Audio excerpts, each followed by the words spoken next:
Okey, Assalamualaikum. So, kita akan bincangkan hari ini untuk tajuk penakkulan logik untuk tajuk tingkatan 4. Tajuk ni pun selalu ditanya dalam SPM lah. Soalan pertama, nyatakan dua implikasi bagi pernyataan berikut. Y sama dengan X tambah 1 jika dan hanya jika X sama dengan Y tolak 1. Bila jumpa soalan macam ni, sebenarnya ni bonus je. Okey, kita tengok pada jika dan hanya jika, kotakkan dekat situ. Jadi yang depan dan yang belakang. Dua implikasi, dia minta dua implikasi, jadi kita bagilah.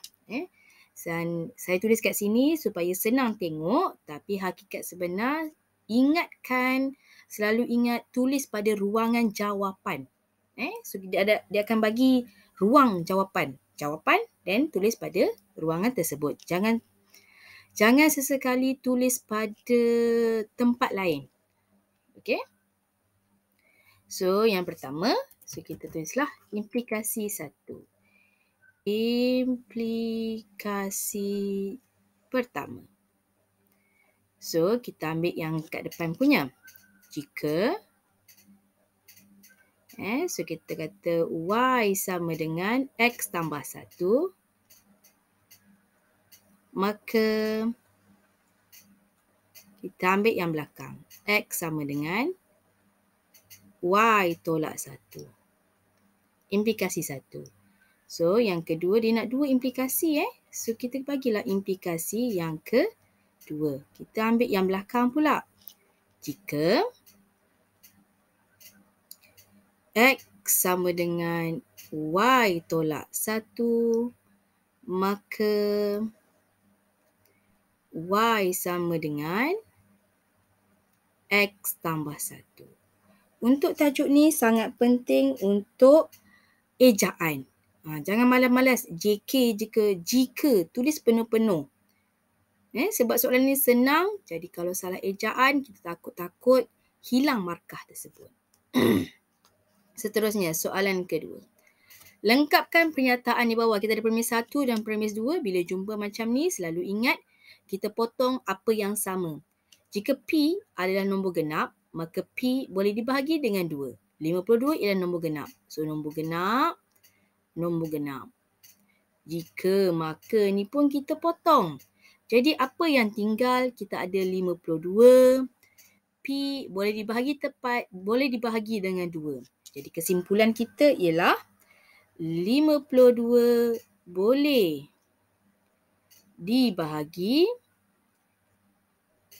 dibahagikan dengan 2. So, ambil sekejap ni. Boleh dibahagikan dengan 2. P ni kita gantikan nombor 52 lah. Bina satu kesimpulan umum secara aruhan bagi urutan nombor yang berikut. So, kalau kat sini apa nak buat? Senang sahaja. Nombor yang sama macam ni 1. Nombor di sebelah kiri ni abaikan. So, sini semua 1. 1 tambah 3. Dalam kurungan nombor ini berubah. Tak sama. Kalau tak sama, kita letak N. Lepas tu kita tengok. Yang pertama ni mesti 1. Tapi tak cukup 1 ni. Maknanya dia kurang 1. Sebabnya sini 1, sini 2, sini yang ketiga, sini yang keempat. Tapi kalau tengok, dia jadi kosong. Apa nak buat? Kita tolak 1. Betul tak? 1 tolak 1, kosong. 2 tolak 1, 1. 3 tolak 1, 2. 4 tolak 1, 3. Jadi apa nombor ni? Kita N tolak dengan 1. Alright? Di mana N sama dengan 1, 2, 3 dan 4, dot. Jangan lupa dot ni. Sebab ni ada dot. So kita ada dot tu 3 kali. Soalan seterusnya, nombor 2. Nyatakan sama ada ayat berikut adalah satu pernyataan atau bukan pernyataan. Macam mana nak tahu dia pernyataan atau bukan? Kalau kita nak tahu dia pernyataan, kita mesti tahu nilai kebenaran. Sama ada dia benar atau palsu. Tapi tak boleh kedua-duanya. Dia tak boleh kedua-duanya. Boleh jadi benar, boleh jadi palsu. Itu bukan pernyataan. Pernyataan mesti dapat ditahu. kita boleh tahu nilai kebenaran. So, yang pertama, 3/7 ialah pecahan tak wajar. Ini 3/7 ialah pecahan tak wajar. Tapi 3/7 pecahan wajar, cikgu. Ya, betul. Jadi, ia palsu. Bila awak tahu dia palsu, ia ialah pernyataan. Pernyataan. Lagi sekali saya pesan, ini saya tulis dekat sini. Tapi yang sebenarnya kena tulis pada ruangan jawapan dekat bawah. Ni senang saya nak rujuk dekat sinilah. Syazana mempunyai 520 di dalam akaun simpanannya. Syazana mana? Kalau Syazana Ali tu, ialah 520. Kalau Syazana Abu, tak ada duit di dalam akaun dia. Kita pun tak tahu dia betul ke dia salah. Boleh jadi benar, boleh jadi palsu. Bila boleh jadi kedua-dua macam ni, so ini bukan pernyataan. Okey. Seterusnya, B. Tulis kontrapositif bagi pernyataan berikut, kemudian nyatakan nilai kebenaran bagi kontrapositif itu. Okey, untuk kontrapositif, untuk yang ni, kita, dia ada 4 adik-beradik. Kalau saya hafal macam ni. Power, aku suka kau. Oh, ni panas sekarang Bulan 1 2023 ni. Power, aku suka kau. Okey, kalau P tu ialah pernyataan. Pernyataan. A tu ialah akas. S itu ialah songsangan. Manakala K tu ialah kontrapositif. So, dia kemudian kalau saya bahagikan pula kepada 2 bahagian. Ini adalah untuk yang biasa. Ini bahagian luar biasa yang tidak-tidak tu. Okey.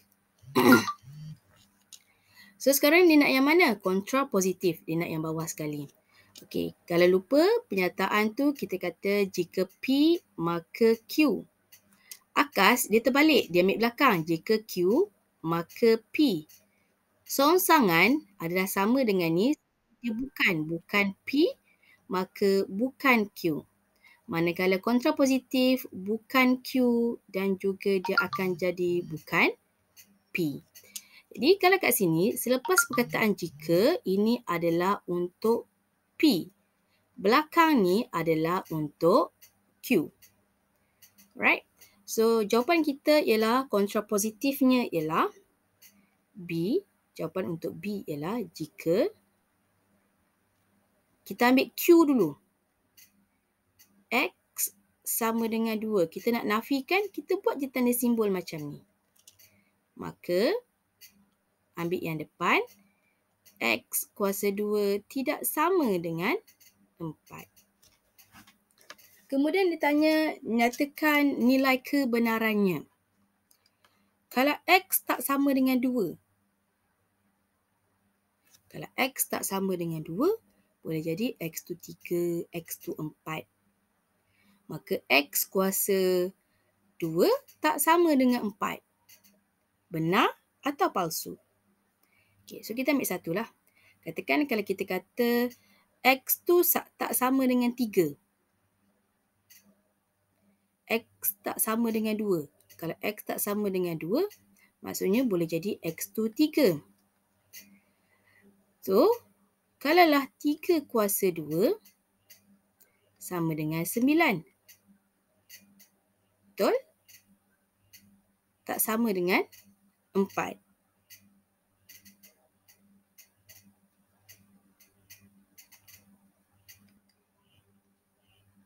Jadi benarlah kan? Benar. Saya confused. Okay, tak apa. Seterusnya. Ni kalau salah ni nanti boleh komen lah Nombor 3, lengkapkan pernyataan berikut dengan menggunakan kuantiti semua atau sebilangan untuk membentuk suatu pernyataan yang benar. Nombor ganjil adalah nombor perdana. Nombor ganjil, nombor perdana. Kita cuba tengok. Semua nombor ganjil, nombor perdana. Betul ke semua nombor ganjil, nombor perdana? 9 ganjil, perdana tak? Tak. Jadi, Ayat yang lebih sesuai ialah sebilangan. Bukan semua Poligon mempunyai sisi yang lurus. Poligon. Ada tak poligon sisinya melengkung? Kalau sisi melengkung, kita tak panggil dia poligon. So, kita katakan semua poligon mempunyai sisi yang lurus. Seterusnya, nyatakan sama ada pernyataan yang berikut benar atau palsu. Okey, yang pertama kita ada atau dekat tengah-tengah ni. So, kita tengok balik apa beza atau dan juga dan. Sekiranya tengah-tengah ni ialah atau, kita kalau ada benar atau benar, kita akan dapat benar. Benar atau palsu, kita akan dapat benar. Palsu atau benar akan dapat benar. Palsu atau palsu akan dapat palsu. Itu kalau atau. Manakala untuk dan, benar dan benar akan dapat benar. Benar dan palsu akan dapat palsu. Palsu dan benar akan dapat palsu. Palsu dan palsu akan dapat palsu. Maksudnya macam ni. Kalau atau salah satu dah betul, dia akan jadi benar. Manakala dan, kalau salah satunya salah ataupun palsu, dia akan jadi palsu. So, itu beza atau dan juga dan. So, kita nak satu-satu. 4 kuasa 2 sama dengan 8. 4 kuasa 2 tu ialah 4 darab 4 sama dengan 16. Jadi, depan ni ialah palsu. Punca kuasa 3 negatif 8 sama dengan negatif 2. Betul tak? Jom kita ambil kalkulator. Punca kuasa 3. Okey, negatif 8 sama dengan negatif 2. Benar. Jadi kita ada palsu atau benar.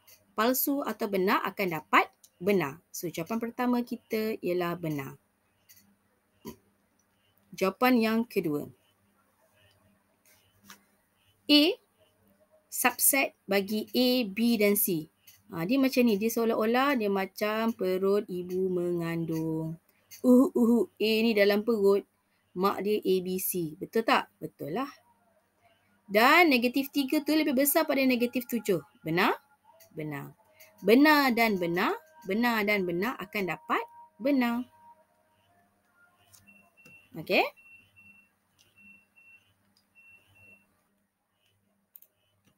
Okey, sambung untuk soalan yang keempat.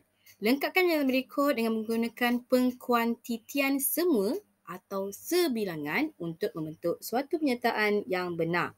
Masih lagi lebih kurang sama macam yang sebelum ni lah. Nombor perdana ialah nombor ganjil. Sama macam tadi. Jadi, sebilangan sahaja. So, jawapan dia ialah sebilangan. Sebilangan nombor perdana adalah nombor ganjil. Yang kedua, tulis premis 2 bagi melengkapkan hujah yang berikut. Kalau tadi, contoh yang tadi dia tanya kesimpulan. Betul? Okey, kali ni dia kosongkan pada ruangan premis yang kedua. Okey, caranya masih lagi sama. Kita potong mana yang sama. Jika M ialah gandaan bagi 6, maka M ialah gandaan bagi 3. Premis 2 kita tak tahu. Kemudian kita ada 23 bukan gandaan bagi 6. Gandaan bagi 6, gandaan bagi 6. Okey, jadi dekat sini apa yang kita ada? 23 bukan. Kemudian kita ada jika maka macam biasa kita dah potong. M ialah gandaan bagi 3. So sini ada bukan kat sini. So bukan kat situ, jadi kita gabungkan antara 23 bukan dengan gandaan bagi 3. So kita akan buat ayat dia ialah 23 bukan gandaan bagi 3. Alright, so tu premis 2. Saya ulang lagi bukan tulis kat sini tau. Tulis pada ruang jawapan. Ini saya tunjuk kat sini senang untuk kita bincang. Ingat betul-betul. Tulis 2 implikasi berdasarkan pernyataan berikut. Lagi sekali implikasi. nak 2 implikasi perkataan jika dan hanya jika ni kita bracketkan. So, kita ada implikasi yang pertama. Implikasi yang pertama, kita ambil pada bahagian depan, jika P tolak Q besar daripada kosong, maka P besar daripada Q. Implikasi yang kedua, kita ambil pada bahagian belakang, jika P besar daripada Q, maka P tolak Q besar pada kosong. So, ni jawapan dia lah. Oh, ni saya teringat selingan. Ni macam mana nak tahu dia besar ke kecil ke? Okey, ni kita ulang kaji sikit lah. Ada 2 simbol macam ni. Ini apa, ini apa. Tak tahu, kita tambah je satu garisan di hadapannya. So, ini akan jadi huruf B. So, ini ialah besar. Ini ialah kecil. Ini tajuk dalam ketaksamaan. Tapi tiba-tiba saya nampak ni, saya teringat. Jadi, kita buat ulang kaji lah. Alright. Seterusnya, soalan nombor 5. Nyatakan songsangan bagi pernyataan berikut. Ni adik-beradik 4 tadi. Pakwa, aku suka kau. Pakwa, aku suka kau. Lepas tu, kalau songsangan dekat sini, songsangan dia boleh tengok balik, scroll balik yang ke atas tadi. So, sini ialah bukan P dan juga bukan Q. So, ini depan ni kita panggil dia sebagai P. Selepas perkataan maka, ini ialah Q. Jadi, kita tambah saja bukan. Okey. So, alang-alang ni kita nak tengok lah. Kalau bukan, tanda dia kita berubah saja. Kalau dalam ayat, kita just tambah perkataan bukan atau tidak. Ikut kesesuaian ayat. Kalau simbol, kita nak menafikan simbol. Kalau sama dengan, dia akan berubah jadi tidak sama dengan. Kalau dia subset, bukan subset, buat palang macam tu. Kalau dia lebih kecil atau lebih besar, dia akan jadi lebih kecil dan sama. Jangan lupa tu. Kalau dia simbolnya lebih kecil, dia akan jadi lebih besar dan sama. Manakala kalau dia lebih lebih besar dan sama, ini jadi lebih kecil. So, simbol-simbol ni ingatlah kalau melibatkan simbol. Okey, jadi kita nak tahu songsangan pada ruang jawapan. Sekali lagi, mana saya nak tulis? Saya tulis kat sini je lah. Senang nak tengok. Bukan P. So, kita buat apa? Jika salin 2X tambah 3. Bukan dia. So, kita buat sama dengan buat palang. 11. Maka, X tak sama dengan 4. Salin sama sahaja sebab kita nak tahu songsangan. Boleh scroll balik ke atas tadi macam mana kita buat. Bukan P, bukan Q. So, kita hanya tambah simbol tidak sama dekat situ. Okey, yang kedua. Masih lagi sama. So, tengok tak? Nampak tak? Dia pattern dia sama sahaja. Dia berulang-ulang perkara yang sama. Semua nombor genap boleh dibagi tepat dengan 2. 12 boleh dibagi tepat dengan 2. Saya kata apa? Apa yang berulang ni kita potong. Boleh dibagi tepat dengan 2. Boleh dibagi tepat dengan 2. So, kita tinggal 12. Semua ni pun kita potong. Jika marker tu semua potong. 12 nombor genap. Jadi, kita kata apa? 12 ialah nombor genap. Good. Dah mula faham kan? 12 ialah nombor genap. Selesai. Buat satu kesimpulan umum secara aruhan bagi urutan nombor berikut. Macam biasa, di sebelah kiri kita abaikan. Nombor yang sama kita salin. 7 kurungan 1, 8, 27, 64. Nampak macam pattern kan? So, ni sebenarnya apa ni? Ini ialah kuasa 3 sempurna. Ini ialah N kuasa 3. Tolak dengan 1, 4, 9, 16. Ini ialah kuasa 2 sempurna. So, N kuasa 2.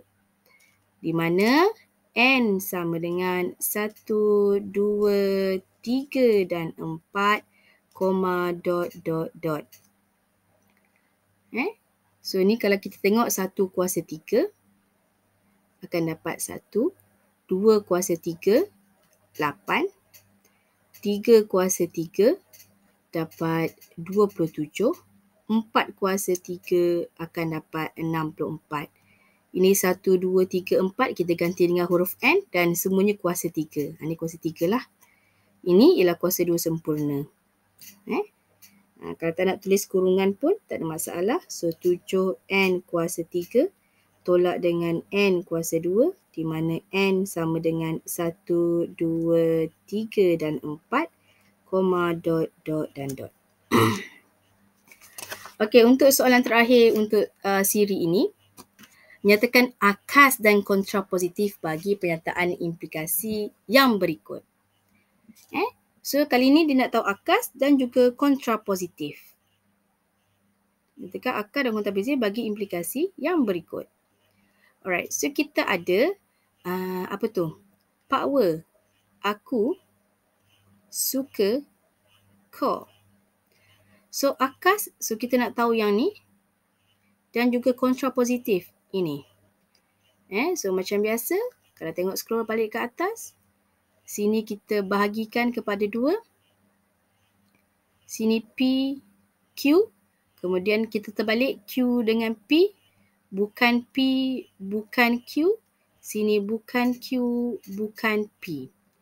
Jadi, kalau kita nak tahu akas dia, so ni ruangan jawapan. Akasnya kita ambil kat depan ni.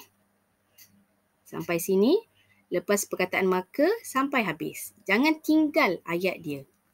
Okey, jadi akasnya apa? Jika akas apa? Ambil Q dulu, belakang dulu. Jika P boleh dibahagi tepat dengan 2, maka P ialah nombor genap. So, ayat tu perlu disalin sepenuhnya. Jangan malas-malas. Okey? Kontrapositif, bukan Q, bukan P. Bukan Q. Maksudnya, jika P tidak boleh. So, kita masukkan perkataan tidak lah. Jika P tidak boleh dibahagi tepat dengan 2, maka P tidak nombor genap. Sedap tak ayat tu? Tak sedap kan? Jadi, lebih sedap kita kata bukan. Dengan 2, maka P bukan nombor genap. Bukan nombor genap. Macam biasalah tulisan saya memang tak cantik. Kan? Tulisan saya memang tak cantik. Tulis tapi tulisan awak pastikan boleh dibaca lah. Okey. Selesai untuk A. B. Hasil tambah semua sudut pedalaman suatu poligon N ialah sisi ialah N tolak 2 darab 180. Buat satu kesimpulan. Bagi hujah didaktif untuk hasil tambah semua semua sudut pedalaman bagi nonagon. Jadi kita kena tahu nonagon tu berapa sisinya. Kita ada 9 sisi. Apa nak buat? So pada bahagian B kita masuk saja, kita cari saja bilangan dia nak tahu hasil tambah semua sudut pedalaman. Jadi kita masukkan N tu 9. So 9 tolak 2 darab dengan 180 darjah. So 9 darab 2 dapat 7. 7 darab dengan 180. So kita akan dapat 1260. Inilah jawapannya. Okey? Kalau kita ingat balik, alang-alang tu kita sebab dia sebut poligon. So kita ingat baliklah. Kalau 5 kita namanya ialah pentagon.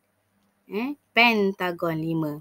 Kalau 6, hexagon. Hexagon. 6. 7, heptagon. Heptagon. Kalau 8, ialah oktagon. Kalau 9, nonagon. Nonagon. Dan 10 ialah dekagon.